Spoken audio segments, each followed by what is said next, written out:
Hi అండి, నమస్తే. నేను మీ లక్ష్మి. ఈరోజు రెసిపీ వచ్చేసి అలసందల హెల్దీ దోశ. వీటిని బొబ్బర్లను కూడా అంటారండి. ముందుగా ఒక బౌల్లో 2 కప్స్ అలసందలు, 1 కప్పు బియ్యం వేసుకోవాలి.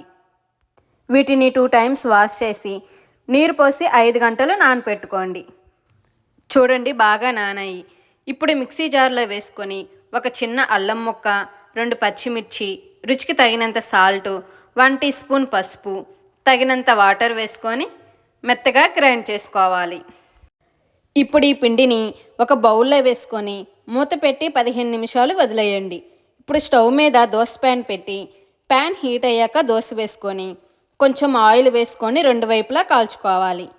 అంతే అండి, కొబ్బరి చట్నీతో సర్వ్ చేసుకోవటమే.